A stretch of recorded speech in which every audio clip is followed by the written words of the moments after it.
She only asked for a blanket, but the flight attendant looked her up and down and said no. Cold words, cold heart. What she didn't know?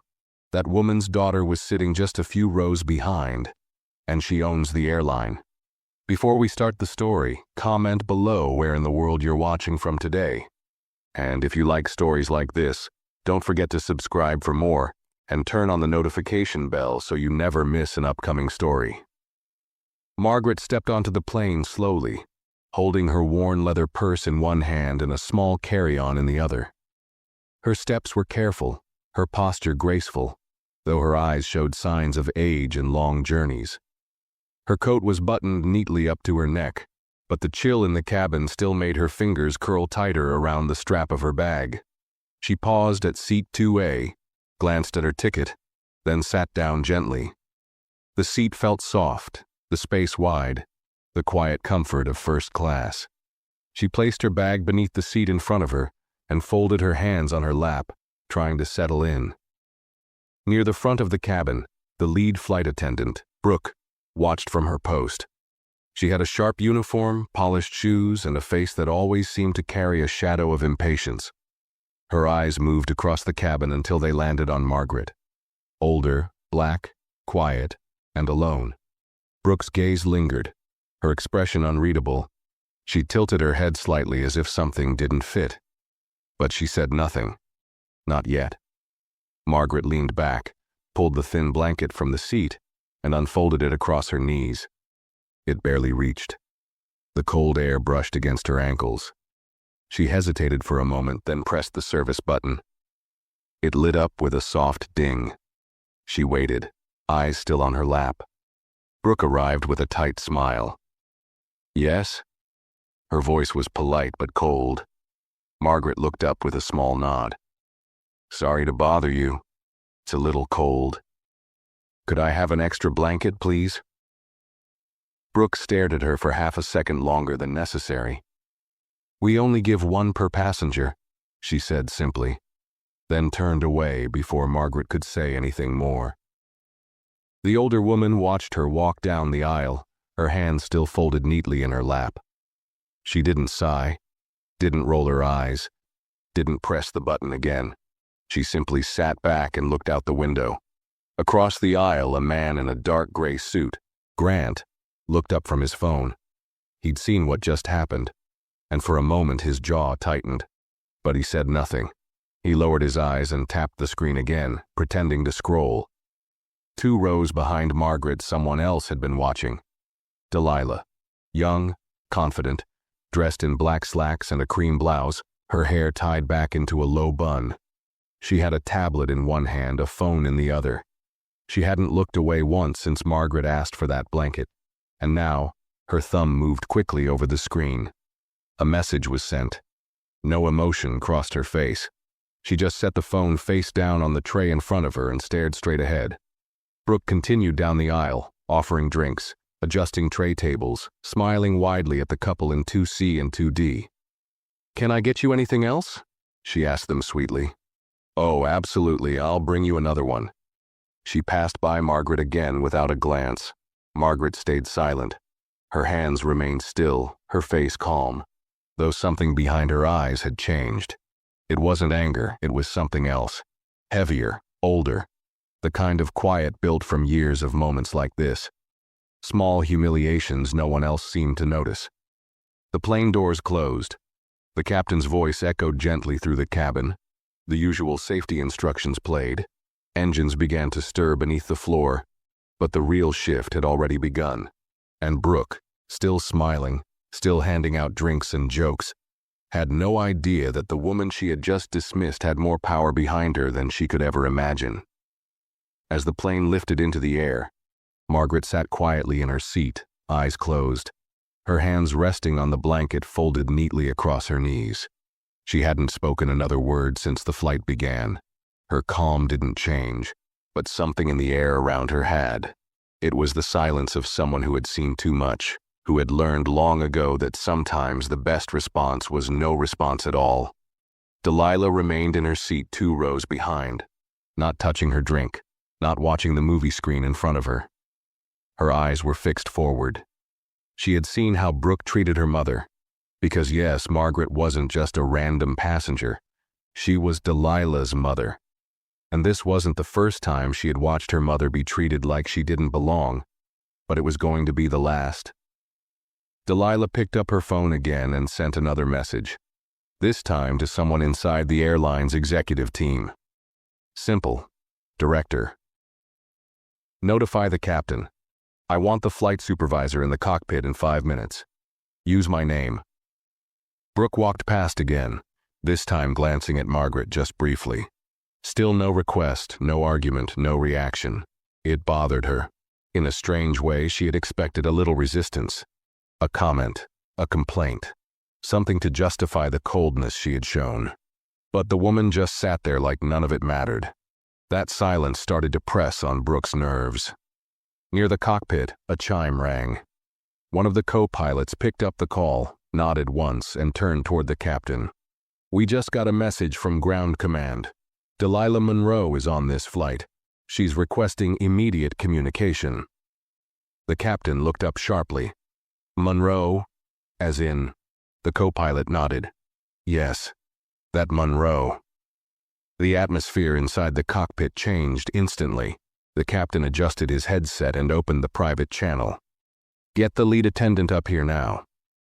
Brooke was mid-sentence with another passenger when the junior flight attendant, Hannah, approached and tapped her gently on the arm. The captain needs to speak with you.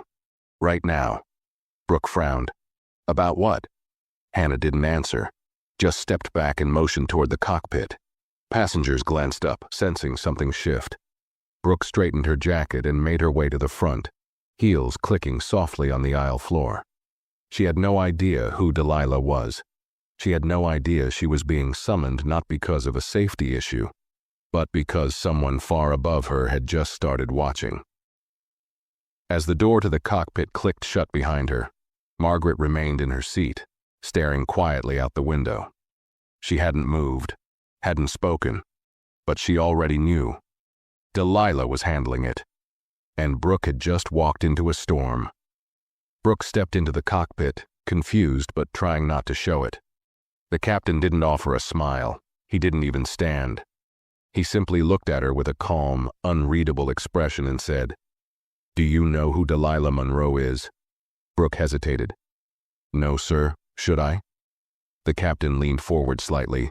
She's the CEO of this airline, and she's sitting in 4B. You just walked past her 3 times. The words hit like a slap. Brooke blinked, her throat tightening. I wasn't aware. She didn't introduce herself. She wasn't supposed to, the captain replied. She was here as a passenger, quiet, private. But now she's watching you closely. Brooke's chest began to rise and fall faster. Did I do something wrong? The captain tilted his head. That's what we're going to find out, because she just sent a direct message to the operations team, and it had your name in it. Brooke's stomach dropped. Her voice came out strained. What did I do? The captain's gaze sharpened. Do you remember refusing an extra blanket to a passenger in 2A? Brooke's mouth opened, but no words came. The moment flashed in her mind. The cold tone, the dismissive glance, the way she turned her back before the woman could reply. I didn't mean anything by it, she said quickly. It's just policy. No, it's not, the captain cut in. And even if it was, the way you handled it wasn't policy. You embarrassed a first-class passenger, one who turns out to be the mother of the woman who owns this entire airline. Brooke felt her knees weaken. Her mother? The captain leaned back slowly. You've got 10 minutes to explain your behavior, but I can already tell you, Delilah doesn't seem like someone who accepts excuses. Brooke swallowed hard. The walls of the cockpit felt tighter now. Her confidence, so sharp just minutes ago, had started to break. She nodded stiffly and turned to leave, trying to keep her steps steady. Back in the cabin, Margaret still sat quietly, her expression unchanged, but her silence now felt like steel. The kind of silence that didn't ask for justice, because it expected it. Delilah hadn't moved either. She sipped water, set her tablet aside, and waited. Everyone else on that plane was still unaware of what was coming. But for Brooke, Her flight had just started heading in a very different direction. Brooke stepped out of the cockpit, her face pale, her hands tightening around the sides of her skirt. The same aisle she had confidently walked just moments earlier now felt longer, heavier. Passengers were still quietly sipping drinks, flipping through magazines, unaware that something serious was unfolding just feet away from them. As she passed row 2, Brooke's eyes flicked toward Margaret, still seated, still silent, still looking out the window as if none of this involved her. But something about her stillness unsettled Brooke now. Before, it felt dismissible. Now it felt powerful. She continued past Margaret, trying not to make eye contact, and then paused at row 4. There sat Delilah, calm, alert, watching, not angry, just steady, like someone who didn't need to raise their voice to change everything around them. Brooke managed a polite smile. "Miss Monroe, I'm very sorry. I didn't know—" Delilah held up one hand just slightly. "Sit down," she said quietly. Brooke blinked.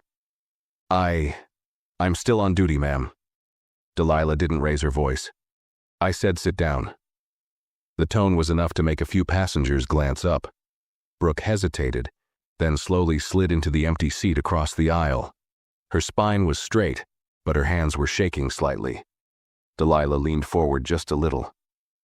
"I didn't come on this flight to be noticed. I wasn't here to test anyone, but you failed anyway." Brooke swallowed hard, her voice barely above a whisper. "It was just a misunderstanding." "No," Delilah said flatly. "It wasn't. It was a decision. You looked at my mother. You judged her. You decided she didn't belong." Brooke opened her mouth to speak, but Delilah didn't stop. She asked for something simple, a blanket, and instead of helping her, you chose to humiliate her in front of everyone. You walked away like she didn't matter. Delilah's voice remained calm, but there was something under it. Something cold, final. "I've spent my life watching people treat her like she's invisible. But this time you did it on my plane, under my company, wearing my uniform." Brooke's shoulders slowly sank. She could feel the walls closing in. Delilah didn't blink. "You thought no one was watching. You were wrong." Margaret hadn't moved from her seat, but she didn't need to. Everything she'd ever wanted to say was now being said for her, by the one person in the world who never let her be treated like less. Brooke sat frozen, unsure what to say, unsure if there was anything left to say, and the flight still had hours to go. Brooke stayed seated across from Delilah, her fingers twisting nervously in her lap. Her voice, usually crisp and commanding in the cabin, was gone. She wanted to explain, to defend herself, to say it had been a long day, that maybe she hadn't realized how her words came across. But none of those excuses seemed safe to speak out loud. Delilah didn't look away. Her expression didn't soften. "You know what's sad?" she said quietly.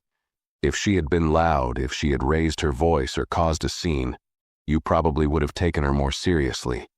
But because she stayed quiet, you felt safe dismissing her." Brooke flinched, but Delilah continued. "You didn't just break company policy. You broke the one rule we don't ever forgive. Disrespect." Brooke's mouth opened, then closed. Her breath came out shaky. "I didn't mean to—" Delilah cut her off without raising her voice. "Yes, you did. That's the part you need to admit to yourself.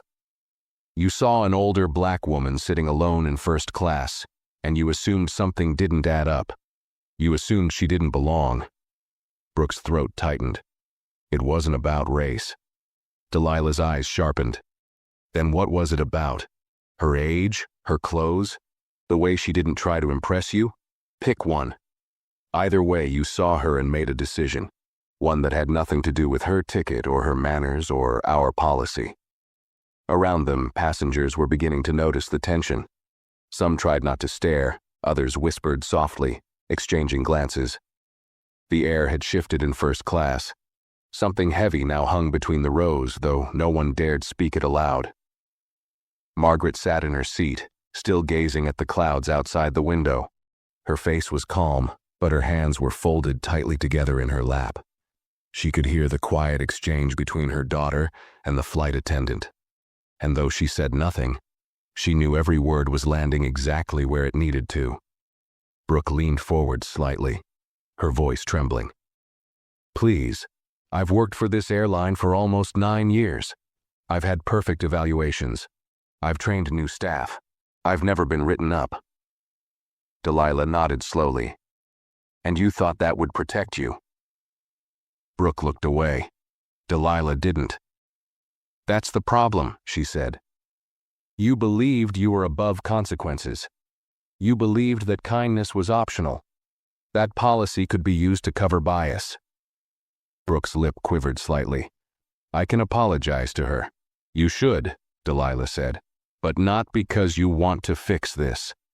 Not because you're trying to keep your job.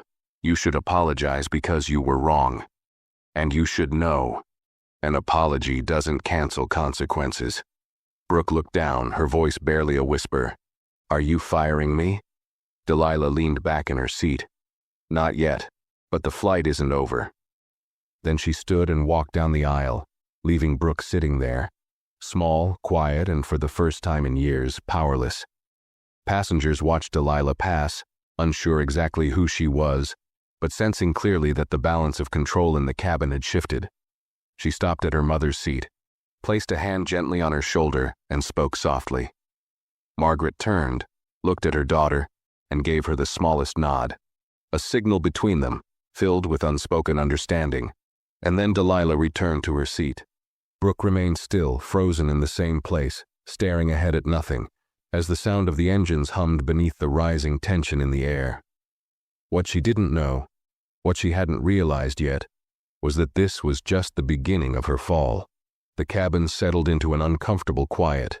Passengers shifted in their seats, pretending to read or watch movies, but their attention kept drifting to the front of the plane. Everyone had felt it. The cold shift in the air, the heavy silence after Delilah walked away. Something serious had happened, and though no one knew the full story, they knew enough to stay silent and pay attention. Brooke remained seated across from where Delilah had been. Her shoulders were stiff, her jaw clenched. Her hands rested on her knees, but the tension in her fingers made them shake slightly. She wasn't used to sitting. She was used to moving, giving instructions, controlling the rhythm of the flight. But now, she sat like a passenger without purpose, waiting for something she couldn't control. The junior attendant, Hannah, peeked down the aisle from the galley. She looked unsure whether to approach or stay back. She had seen Brooke run that cabin with confidence and control, and now she watched her shrink into herself, nervous and still. Hannah slowly walked forward and leaned down near her. "Are you okay?" she asked softly. Brooke didn't answer right away. She blinked rapidly like she was trying to hold something in. "Do you know who she is?" she finally whispered. Hannah nodded. "Delilah Monroe. I didn't recognize her at first, but I do now." Brooke exhaled slowly. "I didn't know. I just thought she was another passenger." "She is a passenger," Hannah said, "and so is her mother." Brooke's face tightened. "It was just a blanket. I didn't think—" "You didn't think she mattered," Hannah said, her voice quiet but sharp. Then she straightened and walked away, leaving Brooke with the sting of those words hanging in the air. Back in her seat, Delilah scrolled through her messages. A notification popped up, a report from the ground team confirming the incident had been logged. She replied with a simple instruction: "Wait until landing. I'll decide then." She didn't look angry. In fact, she looked calm, composed, but that was the part that terrified people the most. Delilah didn't shout. She didn't threaten. She simply watched, remembered, and acted when it mattered.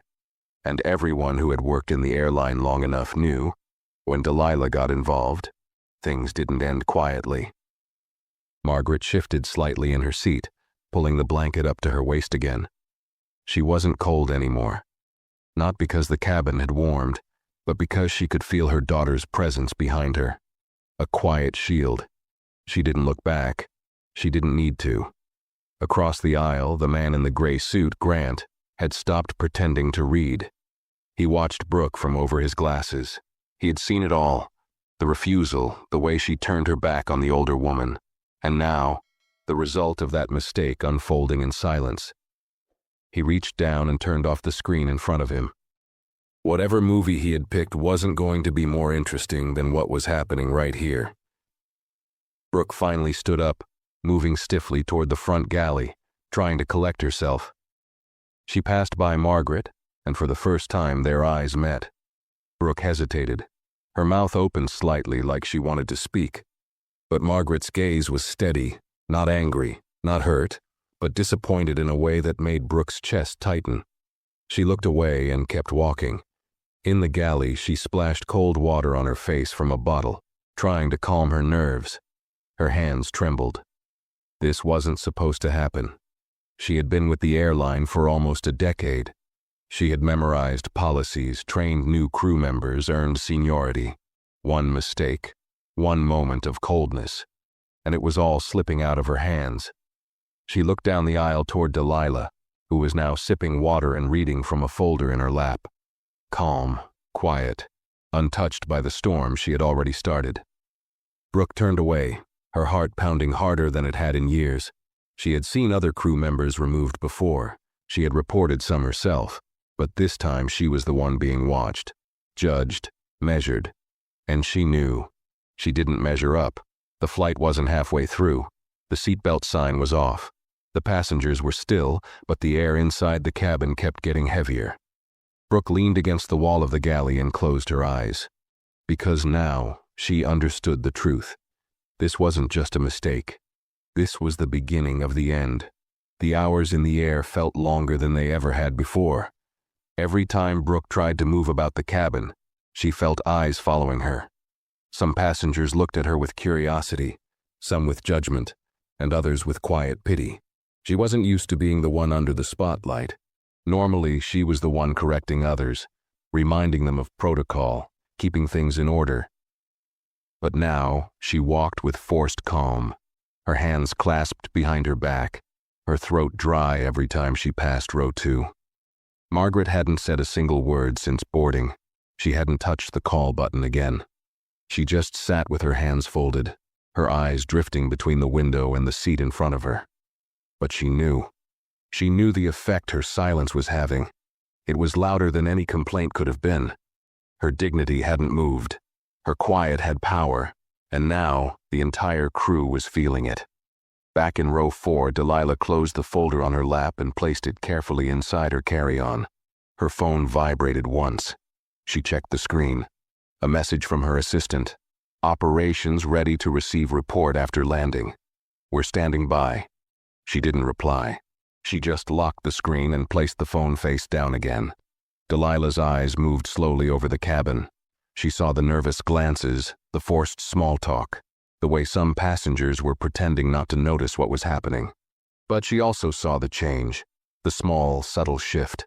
People who had ignored her mother earlier were now seeing her, not just as an older woman in a coat, but as someone who had been wronged. Grant, the man in the gray suit, stood and walked toward the lavatory. As he passed Margaret's row, he paused.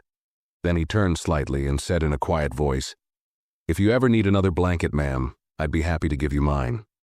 He smiled, kind but awkward. Margaret looked at him, gave a slight nod, then turned back to the window. It wasn't much, but it was something. A small act of respect. And for a moment, Grant looked like he was ashamed it had taken him this long to say it. Meanwhile, in the rear galley, Brooke stood frozen, staring at the intercom button above her. She wanted to call the captain again. She wanted to explain, to ask for help, to fix something before it all collapsed. But she knew it was too late. The message had already gone above her.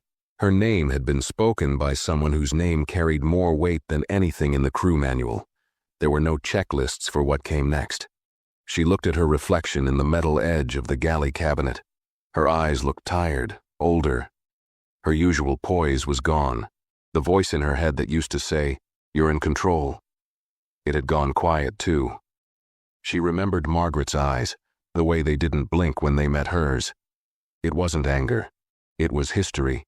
It was the look of someone who had carried years of this kind of treatment and chose this time not to carry it alone. Brooke felt the pressure rising in her chest again. She stepped out of the galley, smoothed her uniform, and walked back to the cabin. As she passed seat 2A, she slowed. Margaret didn't turn this time. She didn't acknowledge her at all. Brooke bent slightly. "I'm sorry," she whispered, "for how I treated you earlier. It wasn't right." Margaret didn't look at her, didn't speak, but that silence said everything.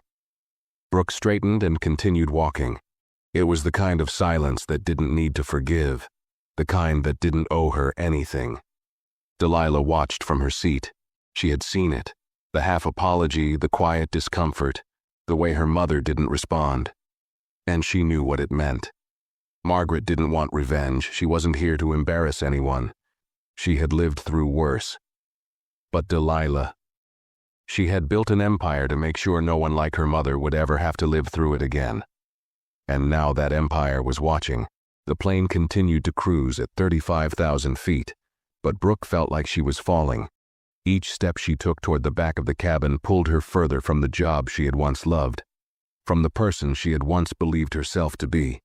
Passengers returned to their routines, but something had changed permanently in that cabin. Everyone could feel it, and Brooke, for the first time, had no idea what would be waiting for her once the wheels touched the ground. The sun began to sink beneath the clouds, casting a soft orange hue over the wing of the plane. The gentle shift in light made the cabin seem quieter, almost frozen in time. Meal trays were cleared, cabin lights were dimmed. The usual chatter had faded to a hush, but the tension remained, silent, pressing, just beneath the surface. Brooke sat alone in the crew jump seat near the rear of the plane. She had been told to remove herself from passenger service for the remainder of the flight. It wasn't a suggestion. It was a quiet order passed down from the captain after his second call with operations. Her headset had been taken, her access to announcements revoked. She was still in uniform, but she wasn't part of the crew anymore. Not really. She kept her eyes low, watching the floor beneath her feet as if answers might appear there. Her fingers trembled slightly, but she kept folding them tightly together in her lap, as if she could hide the panic bubbling inside. A few hours ago, she had felt untouchable. Senior crew, years of experience, recognition from management. She was the one who others came to for guidance. Now, no one even looked at her. Across the cabin, Delilah remained calm. Her face was unreadable. She glanced at her mother now and then, the way Margaret sat with her chin lifted, her hands neatly clasped, not a hint of stress in her expression. Margaret hadn't said a word to her. She didn't need to. Delilah had seen everything she needed to in that short interaction with Brooke, and Margaret's silence carried more weight than any speech could have. Margaret wasn't a fragile woman. She had raised children during times when people like her were told they didn't belong in rooms they had earned. She had worked long hours, taken long buses, been talked down to, overlooked, and ignored. But she had never bowed her head. Not then. Not now. Delilah checked her phone again. Another update from her assistant. HR has flagged the incident. Legal is preparing an internal report. Want us to loop in media relations? She didn't respond. Not yet. She had already made her decision. But she wasn't going to speak it through a screen.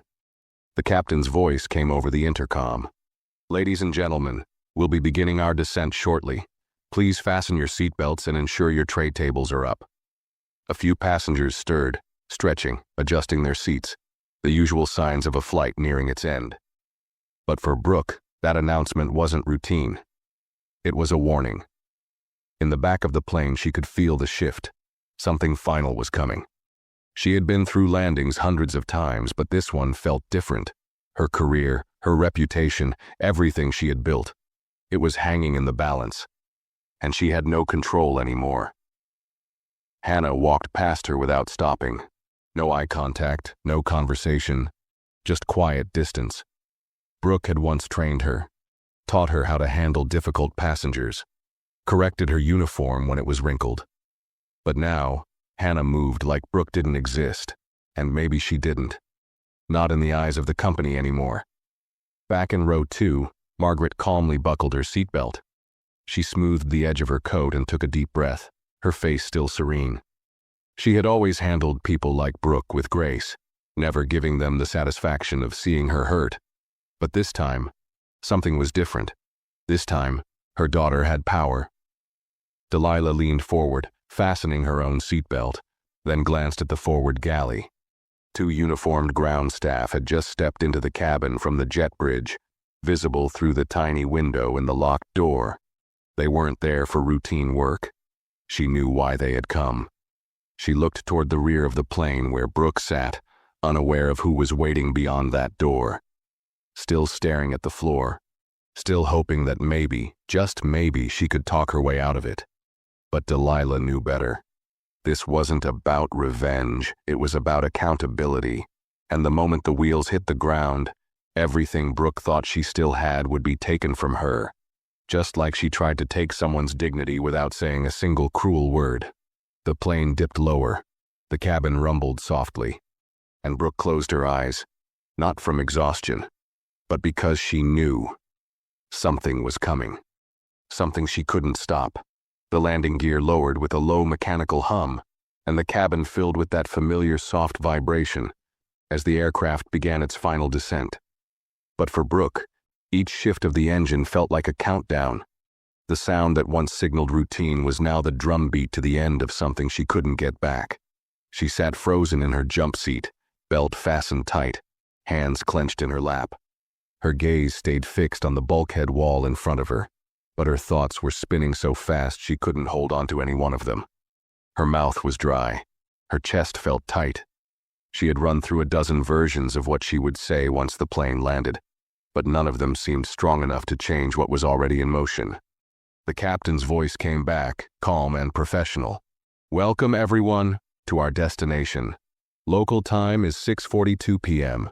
For your safety, please remain seated until the seatbelt sign has been turned off. On behalf of our crew, thank you for flying with us." The plane touched down with a soft jolt. Passengers gave the usual half-hearted claps. A few stretched, some pulled out their phones. But unlike most flights, no one stood up right away. There was something in the air, thick, still, charged. In first class, Margaret remained perfectly still, hands folded over her purse, gaze straight ahead.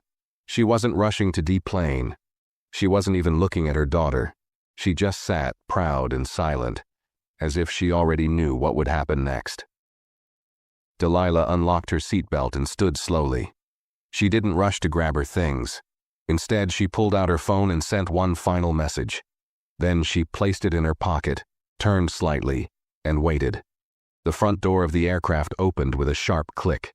The air from the jet bridge felt cooler, brisk, fresh. But what entered next made the whole cabin still. 2 ground operations officers stepped aboard. Both wore dark jackets with airline credentials clipped at the chest.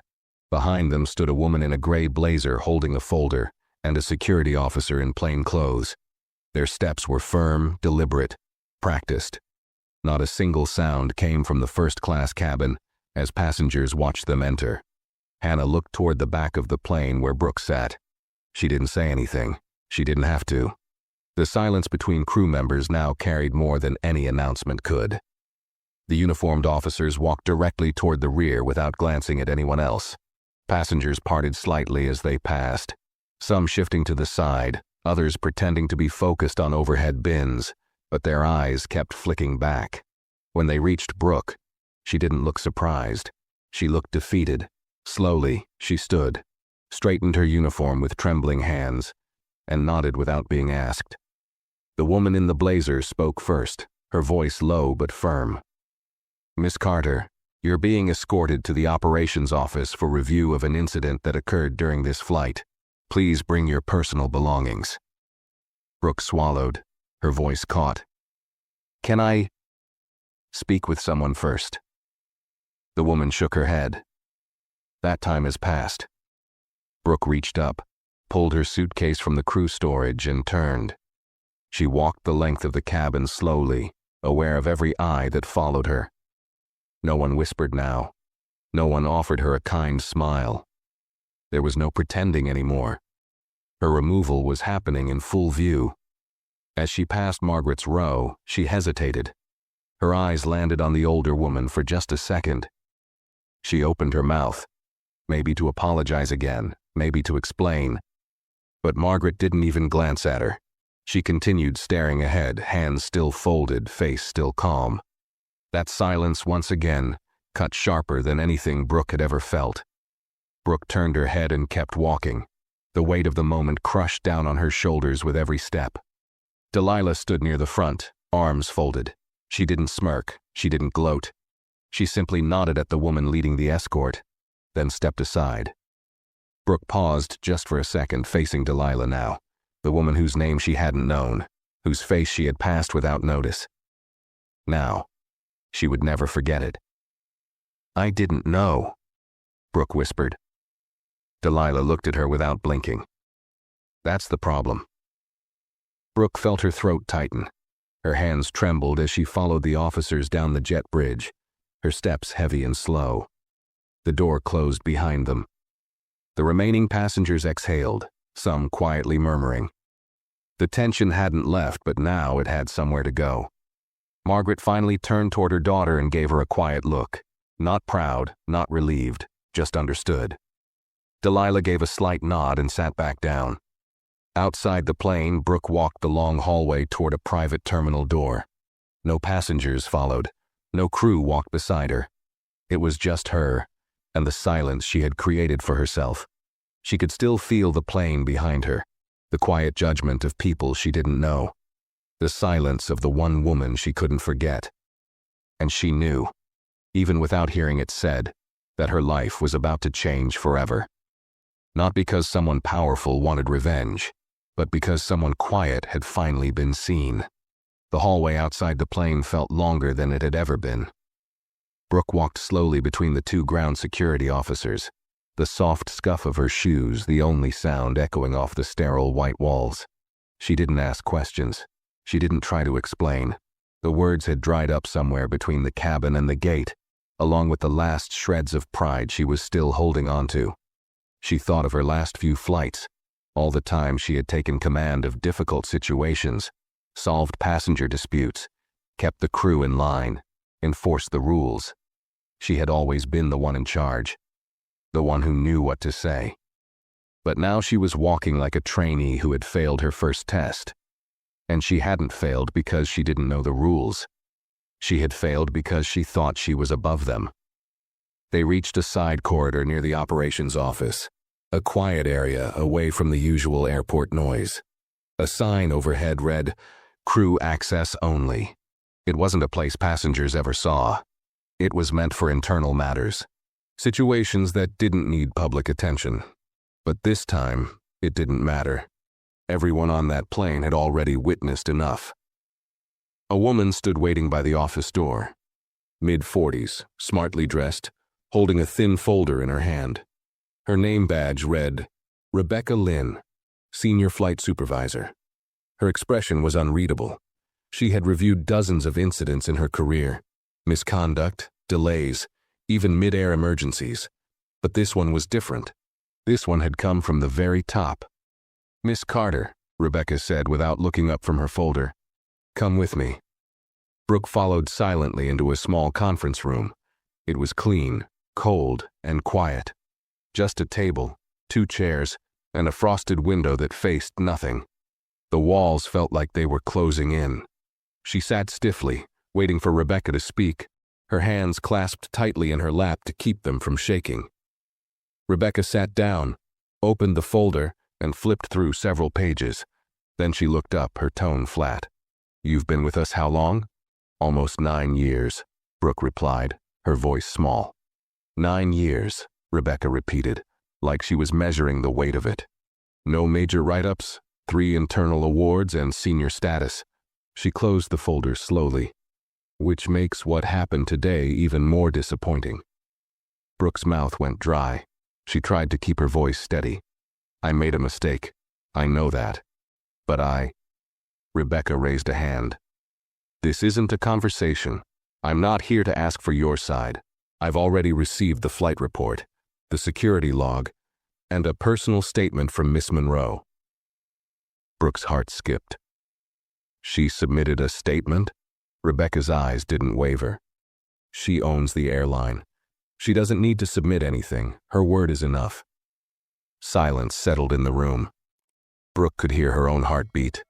Her ears rang. She wanted to say something, anything that could shift this in her favor. But every excuse that came to mind sounded hollow now. Rebecca folded her hands on the table.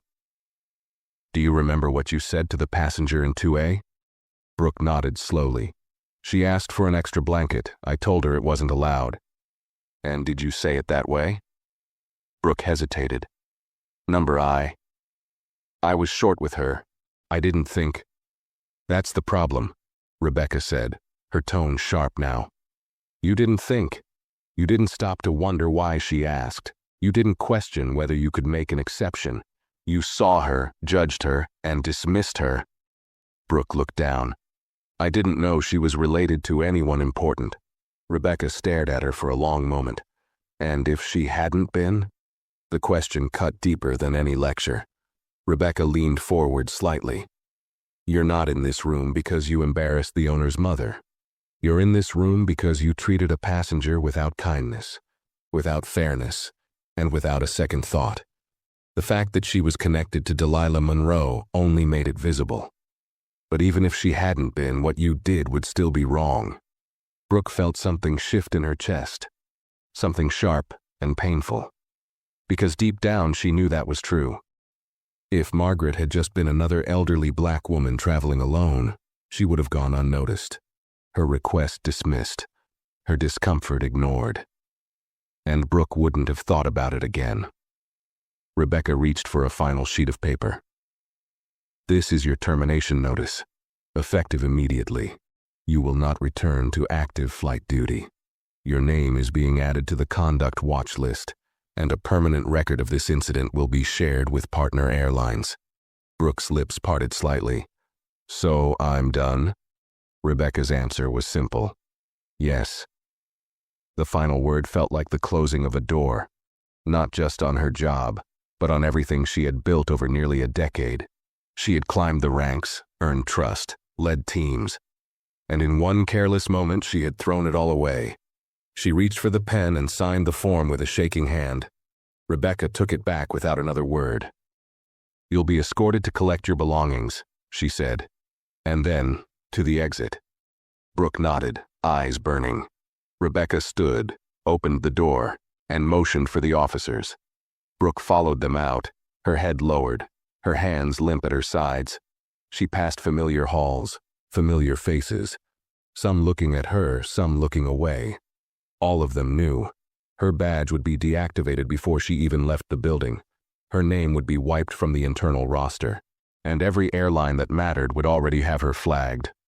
Not because she made a loud mistake, but because she made a quiet one that reflected something worse. That deep, silent belief that some people mattered less than others. And now she was no longer one of the people who mattered at all. The echo of Brooke's footsteps filled the staff hallway as she followed the two security officers toward the crew locker room. She had walked this path hundreds of times before, passing through these doors at the start of every shift. Badge swinging at her hip, uniform pressed to perfection, head held high. This time, her head was bowed, her arms hung heavy by her sides, and her footsteps dragged slightly, like each step took more effort than the last. She passed a group of junior crew members near the vending machines. They looked up when they saw her, their laughter fading into silence. One of them, a woman Brooke had once mentored during her first month on the job, gave a nervous nod of recognition. Brooke didn't return it. She couldn't. The shame in her chest pressed too hard against her ribs. Inside the locker room, her name was still on a small magnetic strip above her assigned unit. She opened it slowly, as if by moving gently, she could delay what was happening. Her extra uniform, flight log, crew guide, and the silver badge she had worn for nearly a decade all sat waiting, untouched. She reached in and picked up the badge. For a moment she just stared at it in her hand, the weight of it, the years it had represented, the authority it once gave her. She remembered the pride she'd felt the day she was promoted to senior flight attendant, the quiet celebration at the end of her shift, the email from her supervisor praising her calm in emergencies. She had built herself into someone important, someone respected, and now, in less than a day, it had all been erased. There were no tears. Not yet. Only silence. She took the badge off her uniform, placed it inside a small return envelope provided by the admin staff, and sealed it. Then she folded her extra uniform carefully and laid it on the bench, as if trying to hold onto a small piece of dignity. But no matter how neat her folding, no matter how controlled her expression, nothing could cover the truth. She wasn't leaving on her terms. One of the officers stood near the exit, giving her space but not leaving her sight. This wasn't about suspicion. It was about process. And everyone was watching closely to make sure it was followed exactly. Brooke zipped her personal bag and took one last look at her locker before shutting it slowly. The sound of the door clicking shut felt final, like a chapter being closed with no hope of returning to the previous page. She stepped back into the hallway, and the officers flanked her again. No one spoke. They led her through a service corridor toward a side entrance used for crew exits. No farewell, no debriefing, no thank you for your years of service.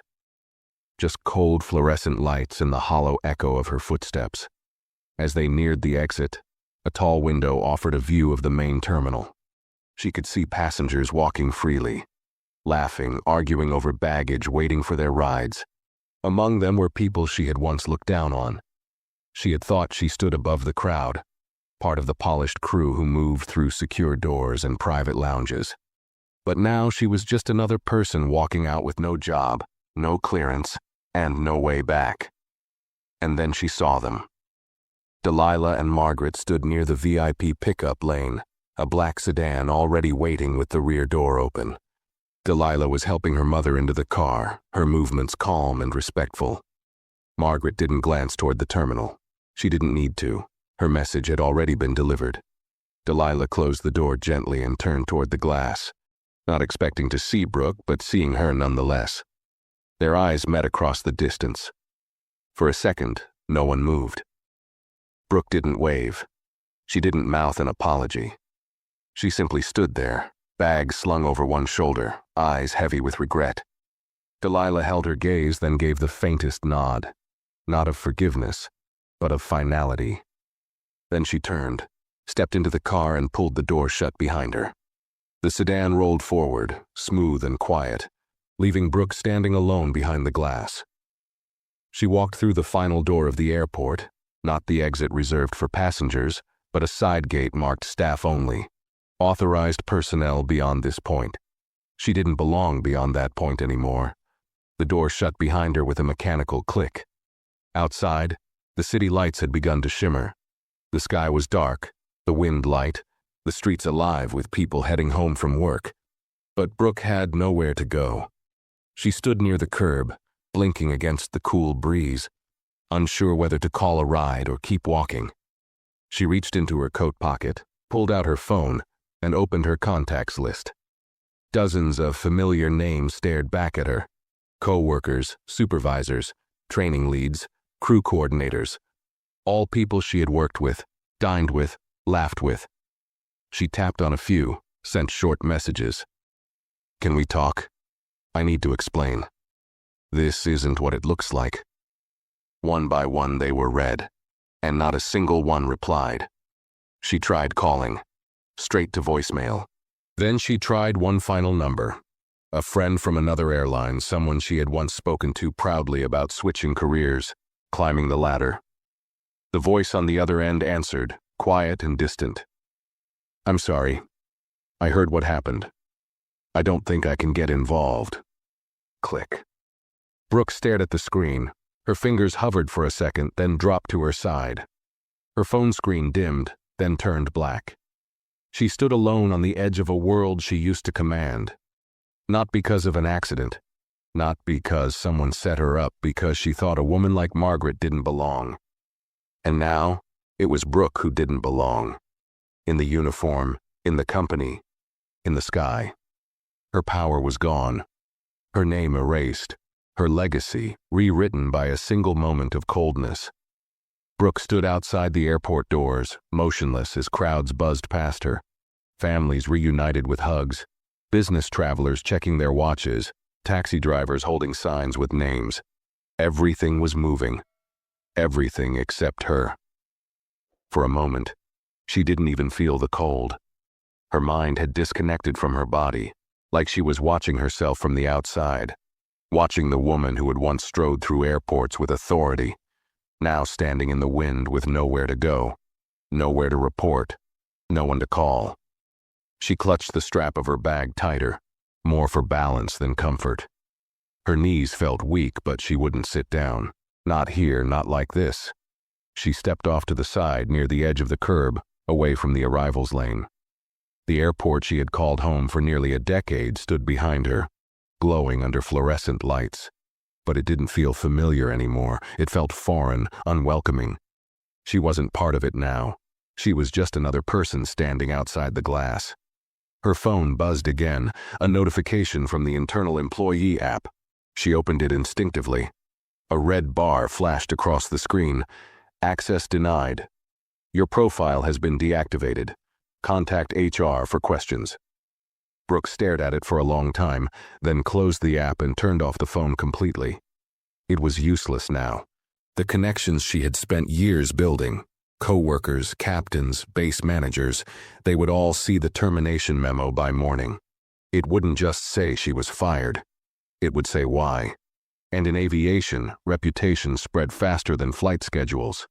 She tried to tell herself that maybe, with time, she could explain. That someone, somewhere, might listen. But then the words Delilah had said replayed in her head. You thought no one was watching. You were wrong. And she had been. She had looked at Margaret and made a decision, one that had nothing to do with policy and everything to do with prejudice. She didn't yell at her. She didn't insult her. She simply decided with a cold glance and a dismissive tone that Margaret didn't deserve the same care given to others. It was a quiet cruelty, the kind people never wrote down but always remembered. A taxi pulled up in front of her and honked once. The driver leaned out the window. Need a ride, ma'am? Brooke hesitated, then shook her head. No, thank you. The driver shrugged and pulled away. She didn't know why she had said no. She had nowhere else to go. But something inside her couldn't handle the idea of sitting in the back of a car, staring out a window, trying to pretend she was still holding herself together. She wasn't. Not anymore. She sat on the cold metal bench near the edge of the sidewalk, the kind of place passengers only sat when they were waiting for someone else to arrive. Not when they were leaving with everything they owned in one bag. A group of flight attendants in fresh uniforms passed by her, laughing about something one of them said. They didn't recognize her. She was invisible now. Just another face, just another figure in the background. She used to be part of that world. The crew rooms, the rosters, the briefings, the badge-activated doors. Now she was on the other side. She pulled her coat tighter around her and stared up at the airport sign above the doors. The name of the airline glowed in bright letters, letters she used to be proud to wear, letters that now represented the very system that had pushed her out, not unfairly, but justly.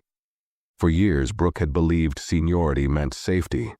That experience made her untouchable. She had trained junior staff to follow policy without emotion. She had written up attendants for showing too much sympathy, or straying from protocol. But all along, she had mistaken power for value. And now, without the power, she had to face who she really was. The truth was, she hadn't just made a mistake. She had revealed herself. And Margaret, with her quiet strength, her patience, her refusal to be rattled, had revealed something else too. She had revealed what dignity looks like when it's been tested. She had revealed what it meant to rise above insult without ever needing to fight back. And Delilah? Delilah hadn't needed to raise her voice. She hadn't threatened, hadn't caused a scene. She had simply acted, decisively, silently, completely. It wasn't revenge. It was justice. Brooke lowered her head and let her eyes close for a moment. She wasn't tired. She was finished. Finished with pretending, finished with excuses, finished with believing that the uniform made her better than anyone else. She stayed on the bench long after the foot traffic thinned and the lights inside the airport dimmed. Eventually, she would have to get up. Eventually, she would need to face what came next. The calls, the emails, the questions from friends and family. But right now, she just sat in silence. Because for the first time in her life, there was nothing left to say. The hours melted into the cold pavement beneath her feet, the distant city lights flickering across the windshield of parked cars as the airport settled into its late-night rhythm. Fewer people passed now, mostly janitorial staff, red-eye passengers, and quiet crews beginning their graveyard shift. Brooke remained on the bench near the far curb, her bag resting at her side like a stranger's luggage. The ache in her lower back had grown sharper, and her hands were stiff from gripping the edge of the seat. But she didn't move. She couldn't. Not yet. Every part of her body screamed that she should go home, find warmth, call someone. But the truth was harsher than the wind cutting against her coat. She didn't know where home was anymore. Not in the emotional sense. The place she had anchored her identity for nearly 10 years had turned its back, and worse, it had been right to do so. For most of her adult life, Brooke had built herself inside that airport. She had given up weekends, holidays, relationships, all in the name of climbing the ranks. She didn't have children, didn't marry. She had traded those things for a sense of control, of value, that came with a pressed uniform and a full flight log. Her world had been structured, scheduled, predictable. And yet, none of that stopped it from collapsing in a single day. She thought about Margaret again, the woman whose only request had been a simple blanket. Not a luxury, not a special meal, not an upgrade, just warmth. And Brooke had denied her that without even blinking. She hadn't yelled, hadn't used slurs, hadn't made a scene. But she had stripped Margaret of comfort, of respect, of the basic human decency owed to any passenger. Because Margaret hadn't fit the picture Brooke had in her mind of who belonged in first class. And that was the hardest part to accept. It wasn't a mistake. It was a choice. She hadn't recognized the quiet pain in Margaret's eyes, hadn't noticed the years behind her posture, the grace in her silence. She had seen a woman sitting in a seat she didn't expect to see her in, and made a snap judgment. And for that, she had paid a price she couldn't afford. Her phone, still powered off, remained in her coat pocket. She didn't want to turn it back on, not yet. She wasn't ready to see the fallout, the news that would surely spread across crew group chats, private messages, and internal memos. There was no damage control now.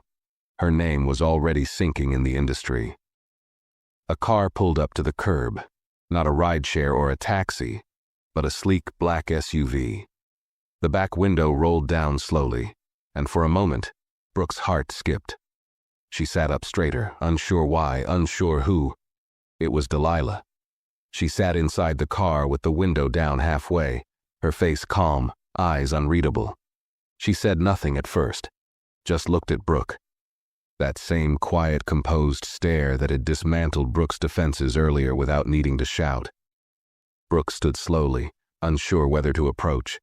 Her lips parted slightly, but no words came. The cold air hung between them, filled with everything that had already been said. Delilah finally spoke. "You thought I was finished when you walked off that plane." Brooke swallowed hard. Her voice was barely a whisper. "I didn't expect to see you again." "I didn't plan to see you again," Delilah said. "But I needed to be sure." "Sure of what?" Brooke asked. Delilah's eyes narrowed slightly.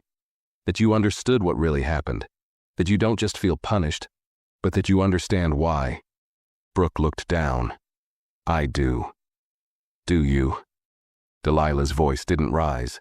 It didn't need to. "Because from where I'm sitting, all I saw today was a woman protecting her position, not acknowledging her reflection." Brooke blinked. "I was wrong," she said. "I know that now. I treated your mother unfairly. I saw her and I assumed. I judged her." Delilah nodded slowly. "And now that it cost you something, now it feels real." Brooke flinched. It wasn't about her being your mother. I didn't know who she was. That's the point, Delilah replied. You didn't know, and that's exactly why you thought you could get away with it. Long silence followed. Cars came and went. A luggage cart rattled nearby. Somewhere across the lot, a late bus hissed to a stop. But Brooke didn't move. Delilah's words clung to her ribs like ice. She couldn't defend herself anymore. Not here. Not in front of the woman who had built the very airline she was now banned from. Delilah exhaled. My mother doesn't need protection. She's endured more than you'll ever understand. But what she deserves, what every passenger deserves, is respect. And when people in positions of power forget that, they don't belong in the air. They belong out here. Brooke's throat burned. She nodded slowly. I know.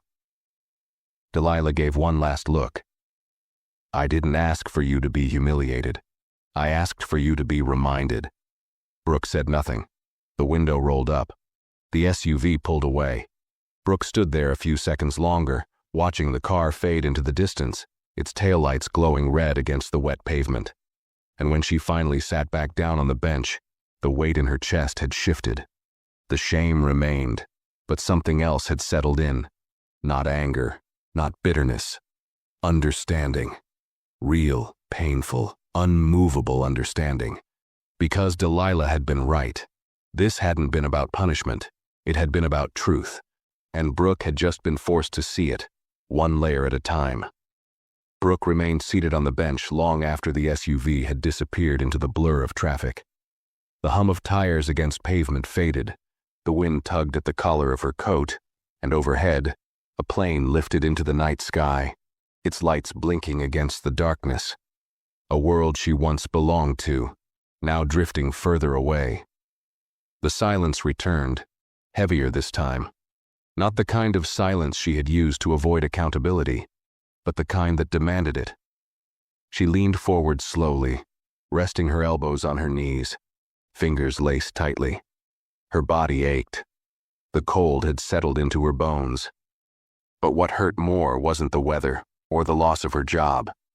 It was the growing realization that this night, this moment, wasn't just an end. It was a mirror. And she was being forced to sit and stare into it. She began thinking about every moment she had dismissed someone quietly. The elderly man who stuttered when asking for assistance. The immigrant woman who spoke in broken English, too nervous to make eye contact. The young couple traveling with a crying child, whom she had treated with short answers and tighter smiles. All the people who didn't fit her version of a first-class traveler. She had never shouted, never insulted, but she had judged, and she had done it with professionalism so polished, it was hard for anyone to call it out.